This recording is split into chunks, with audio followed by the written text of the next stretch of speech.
नमस्कार, स्वागत है आपका इंडिया न्यूज बिजनेस पर। आइए नजर डालते हैं आज की टॉप खबरों की ओर। पीएम नरेंद्र मोदी आज देश के सबसे लंबे ब्रिज अटल सेतु का उद्घाटन करेंगे। एमटीएचएल ने इस ब्रिज को अटल बिहारी वाजपेयी सेवरी न्यावा अटल सेतु का नाम दिया है। आपको बता दें कि इस ब्रिज को बनाने की जो आधारशिला है वो साल 2016 में पीएम नरेंद्र मोदी ने ही रखी थी। अब आपको बता दें कि इस ब्रिज की जो टोटल लंबाई है वो 22 किलोमीटर की लंबाई है। इसमें 16.5 किलोमीटर का जो हिस्सा है वो समुद्र के ऊपर है और बाकी का 5.5 किलोमीटर का हिस्सा जो है वो जमीन पर है। ये ब्रिज मुंबई और नवी मुंबई को आपस में जोड़ने का काम करेगा। इसका फायदा ये होगा कि जो सफर पहले 2 घंटे में पूरा होता था, उस सफर को इस ब्रिज के बनने के बाद मात्र 15 मिनट में पूरा किया जा सकता है। ये दुनिया का 12वां सबसे बड़ा ब्रिज है और इसकी जो टोटल कॉस्टिंग आई है बनाने में वो 17,840 करोड़ रुपए की कॉस्टिंग आई है। इस समय घरों की डिमांड हर दिन बढ़ रही है। कोरोना के बाद से रियल एस्टेट सेक्टर में जबरदस्त बूस्ट देखने को मिला है। इसका एक नजारा गुरुग्राम में भी देखने को मिला, जहां लोगों ने सिर्फ 3 दिन में 7200 करोड़ रुपए के घर खरीद लिए। जी हां, गुरुग्राम में रियल एस्टेट सेक्टर की कंपनी डीएलएफ ने एक प्रोजेक्ट पेश किया था। गुरुग्राम में स्थित ये प्रोजेक्ट प्री लॉन्च के 3 दिनों में ही बिक गया। हाउसिंग सेक्टर में जबरदस्त डिमांड का कंपनी को खूब फायदा पहुंचा। डीएलएफ ने इस प्रोजेक्ट में 7200 करोड़ रुपए के 1113 लग्जरी अपार्टमेंट बेचे। डीएलएफ ने कहा कि इस परियोजना को पेश करने से पहले के चरण में ही 72 घंटे में सारे अपार्टमेंट बिक गए। और रोचक बात यह है कि गुरुग्राम के इस प्रोजेक्ट में एनआरआई ने भी खूब पैसा लगाया। आईटी कंपनी टीसीएस यानी कि टाटा कंसल्टेंसी सर्विस ने अपने 3rd क्वार्टर के रिजल्ट डिक्लेयर कर दिए हैं। ये जो रिजल्ट डिक्लेयर किए गए हैं ये अक्टूबर 2023 से लेकर दिसंबर 2023 के टाइम पीरियड के रिजल्ट हैं। टीसीएस के जो रिजल्ट की अगर हम बात करें तो इस रिजल्ट के अकॉर्डिंग जो टीसीएस का नेट प्रॉफिट है वो एनुअल बेसिस पर अप्रॉक्स 2% से इंक्रीज कर गया है, जिसके बाद कंपनी का जो नेट प्रॉफिट है वो 11,058 करोड़ का हो गया। अगर हम इसको सेम टाइम ड्यूरेशन में पिछले टाइम पीरियड का अगर हम कंपैरिजन करें तो उस टाइम पे कंपनी का जो नेट प्रॉफिट था वो 10,846 करोड़ का था। रिजल्ट के बाद कंपनी ने डिविडेंड भी डिक्लेयर किया है और ये जो डिविडेंड डिक्लेयर किया है ये 2 तरीके से डिविडेंड डिक्लेयर किए।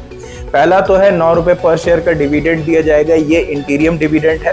और इसके अलावा 18 रुपए पर शेयर का डिविडेंड दिया जाएगा, ये एक स्पेशल डिविडेंड कंपनी की तरफ से दिया जाएगा। रिलायंस इंडस्ट्री के चेयरमैन मुकेश अंबानी अब दुनिया के centi billionaire global tycoon club में शामिल हो गए। आपको बता दें कि ये जो centi billionaire global tycoon club होता है इसमें उन लोगों को इंक्लूड किया जाता है जिनकी कुल संपत्ति $100 बिलियन से ऊपर होती है। Actually recent period of time पे जो रिलायंस इंडस्ट्री है उसके शेयर्स में अच्छी खासी ग्रोथ देखने को मिली है, जिसके वजह से मुकेश अंबानी की जो संपत्ति है उसमें ग्रोथ आई है। अगर हम ब्लूमबर्ग बिलियनियर इंडेक्स की बात करें तो इसके अकॉर्डिंग मुकेश अंबानी की संपत्ति में कुल $2.70 बिलियन की ग्रोथ देखी गई है, जिसके बाद मुकेश अंबानी की जो टोटल संपत्ति है वो $102 बिलियन हो गई है। अभी अगर हम बात करें तो फिलहाल दुनिया में मुकेश अंबानी की जो रैंक है रिच लिस्ट के मामले में तो वो 12वें नंबर पर है और भारत के ये सबसे ज्यादा अमीर आदमी बन गए हैं। गूगल में एक बार फिर से छटनी देखी जा सकती है। आपको बता दें कि ब्लूमबर्ग की एक रिपोर्ट के अकॉर्डिंग गूगल अपनी कंपनी से डिजिटल असिस्टेंट, हार्डवेयर और इंजीनियरिंग टीम के सैकड़ों एम्प्लॉइज को निकाल सकता है। मेन रीजन जो है वो कॉस्ट कटिंग है, जिसके वजह से गूगल जो है ये इतनी छटनी कर रहा है। अब आपको बता दें कि इस ले ऑफ में जिन लोगों को नुकसान का सामना करना पड़ सकता है, जिन एम्प्लॉइज को नुकसान का सामना करना पड़ सकता है, इसमें सबसे पहले तो voice based Google assistant team के लोग होंगे, दूसरा ऑगमेंटेड रियलिटी हार्डवेयर टीम और तीसरा सेंट्रल इंजीनियरिंग टीम के एम्प्लॉइज होंगे जिनको छटनी का सामना करना पड़ सकता है। 11 जनवरी को टीसीएस के अलावा इन्फोसिस ने भी अपने फाइनेंशियल ईयर 23-24 के 3rd क्वार्टर के रिजल्ट को डिक्लेयर किया है। ये जो रिजल्ट डिक्लेयर किए गए हैं ये अक्टूबर 2023 से लेके दिसंबर 2023 के टाइम पीरियड के रिजल्ट डिक्लेयर किए गए। अगर हम इन्फोसिस के रिजल्ट्स की बात करें तो इन्फोसिस के रिजल्ट्स के अकॉर्डिंग जो इन्फोसिस का नेट प्रॉफिट है वो एनुअल बेसिस पे 7.3% की गिरावट देखी गई है। वहीं अगर हम कंपनी के नेट प्रॉफिट की बात करें तो कंपनी का जो नेट प्रॉफिट है वो 6,106 करोड़ रुपए का हो गया है। देन इसके बाद अगर हम इसको सेम टाइम पीरियड में कंपैरिजन करें तो सेम टाइम पीरियड में जो पिछले साल का नेट प्रॉफिट था वो 6,586 करोड़ रुपए का net profit. Next week share market में Medi Assist Health Care Services के आईपीओ आएंगे, यानी कि इनिशियल पब्लिक ऑफर आएंगे। आपको बता दें कि कंपनी इस आईपीओ के थ्रू लगभग 1171 करोड़ रुपए का फंड रेज करेगी और ये जो पूरा का पूरा आईपीओ है ये अपने आप में एक पूरा का पूरा ओएफएस यानी कि ऑफर फॉर सेल है। अब इनकी कुछ डिटेल्स जान लेते हैं। तो जो कंपनी का आईपीओ ओपन होगा वो 15 जनवरी को ओपन होगा। आईपीओ की क्लोजिंग 17 जनवरी को होगी। इसमें जो आईपीओ में शेयर अलॉटमेंट होंगे वो 18 जनवरी को होंगे। रिफंड जो होगी वो 19 जनवरी को होगी। आपके डीमेट अकाउंट में जो शेयर ट्रांसफर किए जाएंगे यानी कि शेयर क्रेडिट किए जाएंगे वो 19 जनवरी को होंगे। इसके अलावा जो शेयर्स की लिस्टिंग होगी वो 22 जनवरी को होगी। अगर हम शेयर्स के प्राइस बैंड की बात करें तो 397 रुपीज पर शेयर से लेके 418 रुपए पर शेयर है। वहीं अगर लॉट साइज की बात करें तो लॉट साइज 35 शेयर्स का है। मैक्सिमम आप 13 लॉट के लिए अप्लाई कर सकते हैं। Xiaomi के सब ब्रांड पोको ने ग्लोबल लेवल पर अपनी पोको X सीरीज को लॉन्च कर दिया है। आपको बता दें कि इसमें कंपनी ने 2 स्मार्टफोन को लॉन्च किया है। पहला जो स्मार्टफोन है वो है पोको X6 5G जिसका प्राइस जो है वो 21,999 रुपए है।